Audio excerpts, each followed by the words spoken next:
ఇప్పుడు ఏమన్నా చెప్పండి మీరు. సార్, రాష్ట్రంలో ఫేక్ పోస్టుల యొక్క కలకలం కావచ్చు, గందరగోళం ఎక్కువ అవుతుంది. అవి మీరు తెలుసుకొని వివరణించేలోపు రాష్ట్రం మొత్తం చుట్టేస్తా ఉన్నాయి, మీ పరిపాలన పైన ప్రభావం చూపుతున్నాయి. ఇటీవల చూస్తే ఒక ప్రభుత్వ ఉద్యోగి అమరావతి పైన పెట్టిన పోస్టు కావచ్చు, రాజధాని మునిగిందంటూ ఏదైతే ఉందో కొన్ని సోషల్ మీడియాలో వచ్చినటువంటి వార్తలు కావచ్చు, ఇలా ప్రతి అంశం కూడా ఒక నెగిటివ్ సెన్స్ క్రియేట్ చేసే విధానం రాష్ట్రంలో ఇటీవల ఎక్కువైపోయింది. దాని మీద ఎలాంటి జాగ్రత్త చర్యలు అనాలా, రాజకీయంగా ఎలాంటి నిర్ణయం చేపడతాను? అదే ఇప్పుడు కుప్పానికి కృష్ణా జలాలు తెచ్చిన అంద్రినీవా కాలువలో ప్రవాహం ఆగిపోయింది అంటూ కొందరు చేస్తున్న ఫేక్ ప్రచారాన్ని ఎవరు నమ్మొద్దు.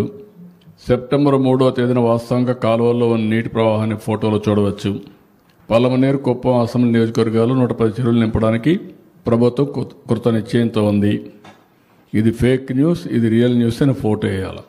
ఇది మా పని చేయాలన్నా ఇలాంటి తప్పుడు రాజకీయాల మీద అనునిత్యం వివరణ ఇవ్వాలన్నా, వీళ్ళకి బుద్ధి జ్ఞానంగా ఉంటే, వీళ్ళు మనుషులైతే వీళ్ళు ఏం చేయాలని అడుగుతున్నా. Is it right? అంటే నీకు అధికారం ఉంది, నీకు ఇంకా అడ్డు వాపు లేదు, ఏమైనా చేయగలుగుతామని నీ ఇష్ట ప్రకారం వేస్తే మేము చూస్తూ పోస్టులు పెట్టుకోవాలి ఎవ్రీడే. ఇదే పనే. కబద్దారు, జాగ్రత్తగా ఉండండి. ఎంతవరకైనా వెళ్తాం. Will control this fellows. అవసరమైతే మొన్న కూడా నేను చెప్పాను, మొన్నటి వరకు ఆడవాళ్ళ పైన పడ్డారు, క్యారెక్టర్ అసాసినేషన్ చేశారు, రాజధాని పైన పడ్డారు, ఇప్పుడు ఇలాంటి తప్పుడు పనులు చేస్తారు. దీనికి కూడా ఏం చేయాలో ఆలోచిస్తాం, ఒక చట్టాన్ని తీసుకొస్తాం. ప్రతి ఒక్కరు కూడా వాక్ స్వాతంత్రం ఉంది, రాసే స్వేచ్ఛ ఉంది, సోషల్ మీడియా ఉంది, ఏదైనా పెడతాం. పేటీఎం బ్యాచ్ ఉంది, డబ్బులు ఇస్తారు కాబట్టి మేము పెడతామంటే మాత్రం కుదరదు.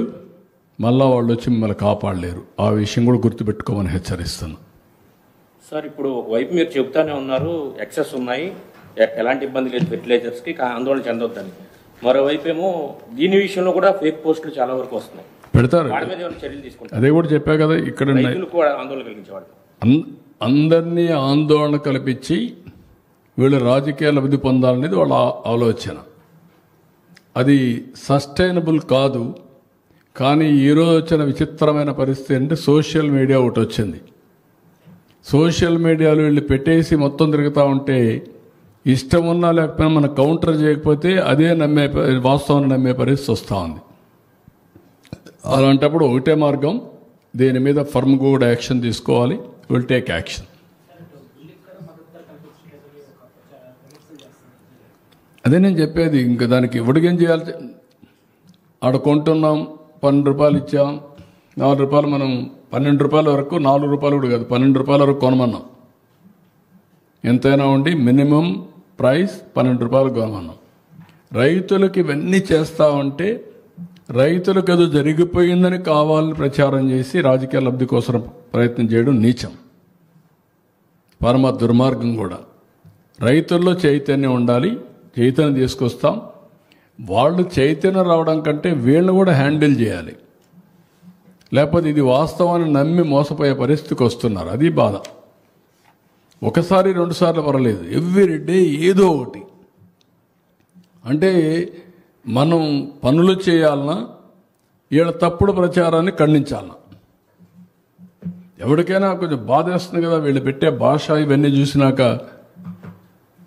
100 రోజుల్లో 3,800 కోట్లు ఖర్చు పెట్టి నీళ్లు తీసుకొచ్చి కుప్పానికి ఇస్తే పోయినప్పటి నుంచి విషయం చెప్పడం ఏంటండి? బుద్ధి జ్ఞానం ఉందా? మీరు మనుషులేనా?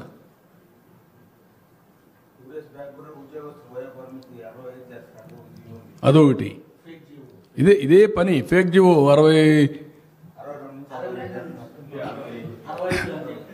అంటే ముందు ఒకటి క్రియేట్ చేసేయడం, క్రియేట్ చేసిన తర్వాత దానిపైన మనం స్పందించకపోతే ఒకటి, లేకపోతే స్పందిస్తే ఒకటి, మనం చేయలేకపోతే ఒకటి, చేస్తే ఒకటి.